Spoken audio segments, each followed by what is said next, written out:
시청자 여러분 안녕하십니까? 지방자치의 생생한 소식을 전하는 KLN 뉴스입니다. 첫 소식입니다. 전라북도 전주시가 11월 1일부터 2일까지 전주 국립무형유산원에서 2016 공동체 한마당을 개최합니다. 이번 행사는 공동체의 역량 강화와 자립 기반을 조성하기 위해 마련됐습니다. 김승균 기자의 보도입니다. 국내외 공동체 활동가들이 공동체 역량 강화와 자립 기반 마련을 위해 전북 전주에 모였습니다. 전북 전주시는 국립무형유산원에서 공동체에 대한 정책 방향과 경험 공유를 위한 토론과 만남의 장인 2016 공동체 한마당 행사를 개최했습니다.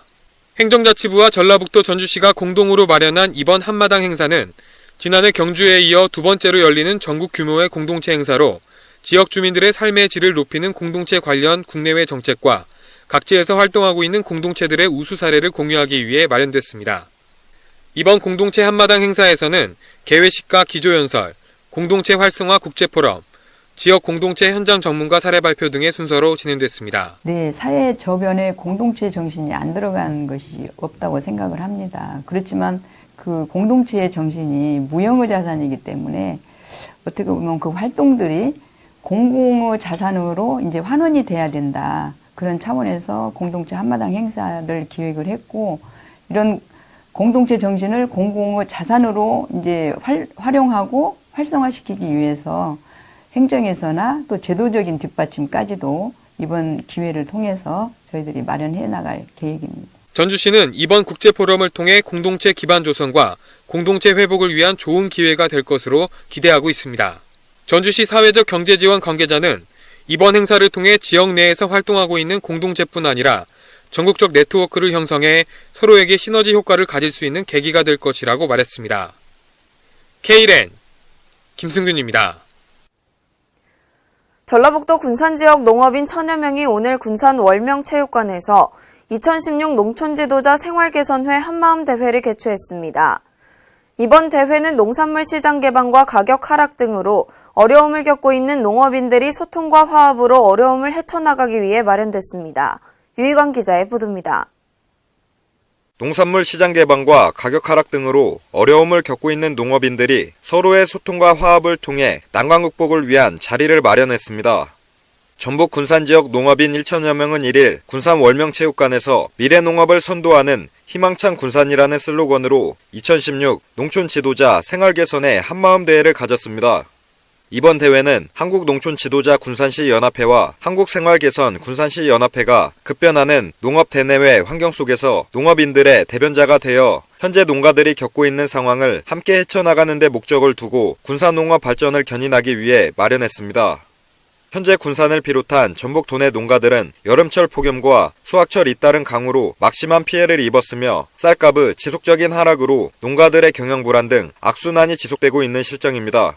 또 정부의 밥살용 쌀 수입에 의해 쌀시장에서 농가들은 설자리를 점차 잃어가고 있습니다. 금년에 정말 혹독한 기후를 맞았습니다. 그러면서도 여러분들이 이렇게 건강한 모습으로 올 수도 있다고 하는 것은 여러분들의 용기와 활동의 결과라고 이렇게 생각이 됩니다. 시와 집행부와 의회가 한마음이 돼서 여러분의 행동에 도울 수 있는 모든 일을 챙겨나가겠다는 약속을 드립니다. 한편 지난달 27일 전라북도 시군의회 의장단 협의회는 건의문을 통해 정부에게 쌀값 안정을 위한 종합대책 마련을 촉구했습니다. KLN 유희광입니다. 수확철이 되면 농축산물 절도가 빈번히 발생하는데요.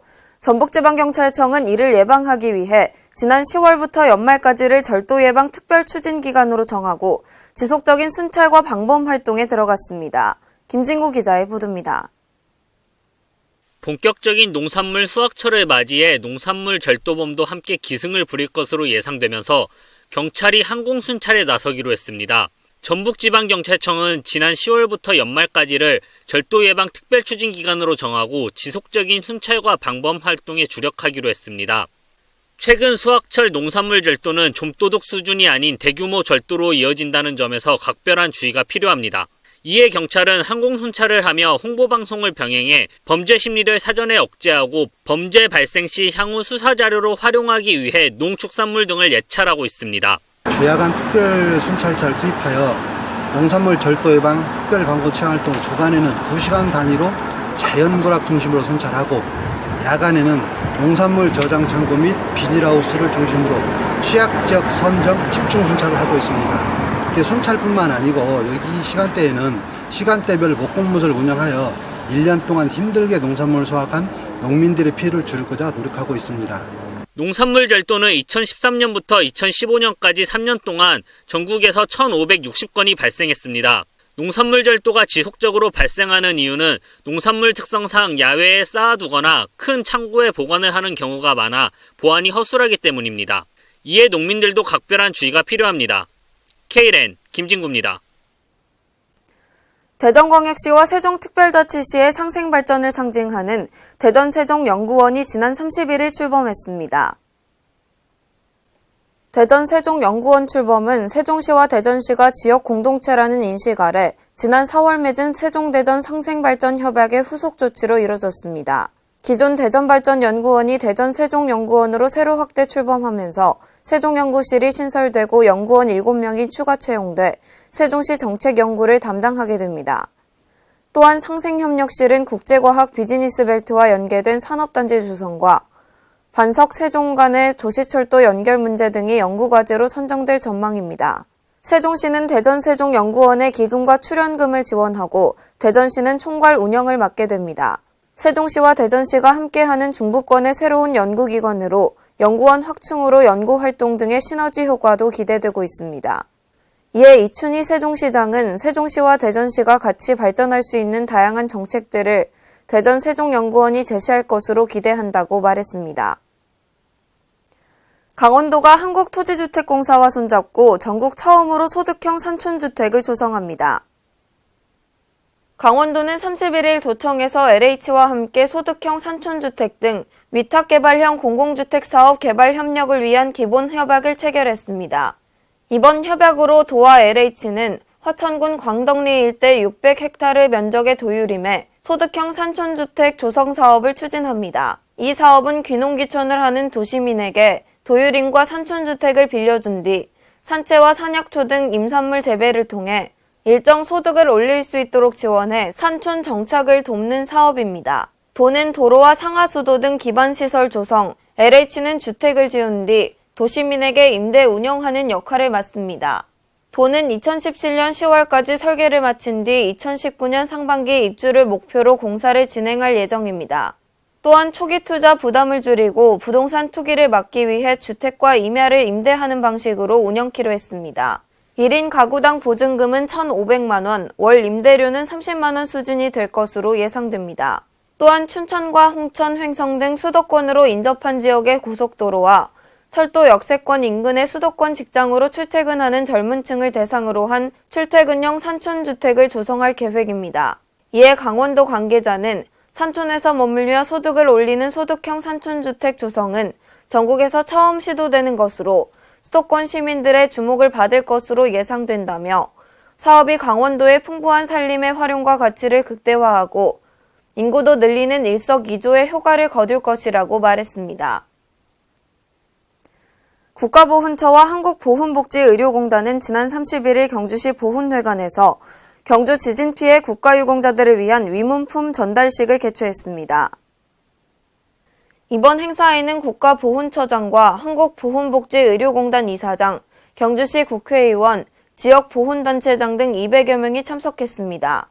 지진 피해를 입은 경주 지역 보훈 대상자 4,500여 명에게 고급함과 손전 등 생필품 등 3억 5천만 원 상당의 위문품을 전달했습니다. 아울러 경주 지진 피해 주거 환경 개선 지원을 받은 11가구를 대표해 경주시 황남동 한 국가유공자 집에서 2,600호 나라사랑 행복한 집 준공식을 개최했습니다. 나라사랑 행복한 집은 국가보훈처와 보훈공단이 복권기금 지원으로 보훈가족의 주거 환경을 개선하는 사업입니다. 행사장 인근 마을회관 앞에는 지진으로 정신적 피해를 입은 지역 주민을 위해 대구 보훈병원 외상후 스트레스 장애 전문의의 진료와 건강상담이 병행됐습니다. 이에 박승춘 보훈처장은 보훈가족과 경주시민의 빠른 회복을 기원한다며 지진으로 피해를 본 국가유공자를 적극 지원하고 명예와 자긍심을 높이기 위해 최선을 다하겠다고 말했습니다. 원희룡 제주도지사는 31일 제주대학교에서 제주도 내 대학생들과 힘내라 청춘 토크 콘서트를 진행했습니다. 이번 토크 콘서트는 제주도 내 4개 대학 총학생회장을 비롯해 학생회 간부 등 60여 명이 참석한 가운데 열렸습니다. 이 자리에서 청년 일자리 정책과 취업, 문화, 관광 등을 주제로 대화가 진행됐습니다. 제주대 총학생회장은 청년 일자리 확대를 위한 제주도의 제도적 지원을 주문했습니다. 이에 원지사는 제주개발공사와 신화역사공원 등을 통해 일정 비율을 제주 지역 출신의 학생들을 채용할 수 있도록 지역 청년 할당제를 도입할 계획이라며 제주도 내 청년들이 자긍심을 가지고 일할 수 있도록 임금이나 급여 수준을 개선하기 위한 방법들을 모색 중이라고 말했습니다. 또한 학생들이 채용 회사와 비전을 준비하고 공유할 수 있도록 취업 정보를 강화하고 교육과정 개설 등 학교 및 기업과 함께 인재 육성 프로그램을 기획하고 청년 일자리 확보를 위한 제도를 마련하기 위해 노력 중이라고 말했습니다. 학생들은 또한 원도심 활성화 방안과 연계해 청년들이 문화를 즐길 수 있는 도심 구축에 대한 실행 계획을 묻기도 했습니다. 원지사는 관덕정을 중심으로 원도심 역사를 복원하고 제주성을 장기적으로 복원하는 프로젝트를 국토부와 함께 진행 중이라며 원도심 활성화의 일환으로 청년 기업이나 작가들을 지원하고 문화공방 및 사회적 기업들이 입주할 수 있는 환경을 조성해 제주가 문화공간으로 거듭날 수 있도록 할 계획이라고 밝혔습니다. 군산시의회가 오는 11월 15일부터 열리는 행정사무감사를 앞두고 시민의 불편사항 제보를 받습니다. 2016년도 시정의 불합리한 사항과 기타 제도 개선 등에 대한 다양한 의견을 접수받아 최대한 의정활동에 반영할 예정입니다. 유희건 기자의 보도입니다. 전라북도 군산시의회가 오는 11월 15일부터 시작되는 행정사무감사를 앞두고 시민제보를 통한 주민의견 수렴에 나섰습니다. 이에 31일 시 내의 읍면동 30개소에 행정사무감사에 대한 시민제보를 받습니다라는 현수막을 설치하고 2016년도 시정의 불합리한 사항과 시민생활 불편사항, 기타 제도 개선에 대한 시민의견 접수에 들어갔습니다. 군산시의회는 의회의 가장 실질적 권한인 행정사무감사 기간 동안 시민들의 제보를 통해 시의 잘못된 행정을 바로잡고 이를 토대로 개선점과 향후 발전 방향에 대해 제시할 계획입니다. 또 제보된 의견은 소관 상임위의 사전 검토를 통해 시민의 의견이 최대한 의정활동에 반영되도록 할 예정입니다. 행복한 군산 만들기 위해서는 무엇보다도 시민과의 소통이 중요하다고 생각합니다. 그러기 위해서는 시민의 소리를 귀 기울이고 시민의 의견이 무엇인가가 가장 소중합니다. 이번 행정사무 기간을 통해서 군산시 의회에서는 시민의 제보를 받아서 지역 주민들에게 이익이 가도록 최선의 노력을 다할 것이며 시민들이 더욱 행복해질 수 있도록 군산시 의회에서는 최선의 노력을 다할 것입니다. 시민 불편사항 제보는 군산시의회 홈페이지 군산시의회 바란다에 의견을 올리거나 시의회에 직접 방문 또는 내달 21일까지 상시 운영되는 전담 접수처 민원 담당관을 통해 접수가 가능합니다. 한편 제보 시 개인의 사생활 침해 및 재판 또는 수사 중인 사건, 이미 감사한 사항, 의장 및 의원을 모독하는 사항, 익명 등은 제외됩니다. Kren 유희광입니다. 메이커스란 디지털 기술을 응용해 스스로 필요한 물품을 만들어내는 창의 계층인데요. 전라북도와 전북지방 중소기업청이 손잡고 2016 전북 메이커스 경진대회를 개최했습니다. 김승균 기자의 보도입니다. 전라북도와 전북지방 중소기업청이 하나 되어 창작개발의 문화 확산을 위해 열리는 전북 메이커스 경진대회를 개최했습니다. 메이커스는 발명가, 디자이너, 기술자 등 전문 영역에 국한되는 것이 아닌 3D 프린터를 이용한 디지털 기술을 통해 스스로 물품을 만들어내는 창의 계층을 말합니다. 이번 행사는 전북 창업벤처 주관 행사의 일환으로 창업의 발판과 중소기업 사업 확장 기회 등 3D 산업 활성화를 도모하고자 만들어졌습니다. 행사 주요 내용으로는 기술 포럼, 메이커 경진대회, 출품작 전시 등의 순서로 진행되었습니다. 특히 인기가 많았던 체험 부스에서는 3D 프린터를 이용한 셀프 제작, 경진대회 출품 전시, 3D 기업의 제품 시연 등 다양한 볼거리와 체험을 통해 참가자들의 눈을 사로잡았습니다. 이번 행사는 지난 1년간 우리 중소기업청이 중소기업 또는 예비 창업자들을 위해서 지원했던 3D 프린터의 그 성과를 같이 공유하고 또 전파하기 위한 자리라고 보면 되겠습니다.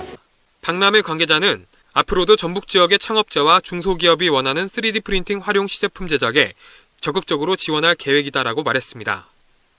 Kren 김승균입니다. 교육부가 내년도 전북교육청의 지방교육 재정 교부금에 누리과정목 762억 원을 삭감해 교부하겠다고 밝혔는데요. 이에 전라북도의회 교육위원회 위원장은 교육부의 누리과정 예산 편성을 촉구하고 나섰습니다. 김진구 기자의 보도입니다. 교육부가 누리과정 예산을 편성하지 않은 전북교육청에 2017년도 교부금을 삭감하겠다는 입장을 밝힌 후 전북도의회 교육위원회 장명식 위원장은 김승환 교육감에게 누리과정 예산 편성을 촉구했습니다. 전라북도의회 장명식 교육위원장은 26일 열린 기자회견을 통해 교부금 삭감은 교육감의 소신과 원칙을 지킨다는 명분 때문에 발생한 것이라고 주장하며 누리과정 예산을 편성하는 것이 최선이라고 밝혔습니다. 장명식 위원장은 이미 정부가 추경을 통해 1,007억 원의 예산을 전북교육청에 지급해 충분하다며 국회에서 누리과정 해법을 모색하고 있는 만큼 도교육청은 우선 누리과정 예산을 편성할 것을 호소했습니다. 교육부는 김승환 교육감이 누리과정 예산을 편성하지 않았기에 내년도 지방교육 재정 교부금에 누리과정목 762억 원을 삭감해 교부하겠다는 입장입니다. 이 과정에서 우리 전북 지역 아이들만 피해를 보는 상황이 지속돼서는 안 된다는 것이 전라북도의회 교육위원장의 입장입니다. 이에 장명식 위원장은 법리나 논리를 벗어나 누리과정 예산을 편성해야 한다며 교부금 삭감에 따른 불이익이 현실화된다면 그 책임은 김승환 교육감에게 물을 것이라고 강조했습니다. Kren 김진구입니다. 이상으로 Kren 뉴스를 마칩니다. 시청해주신 여러분 고맙습니다.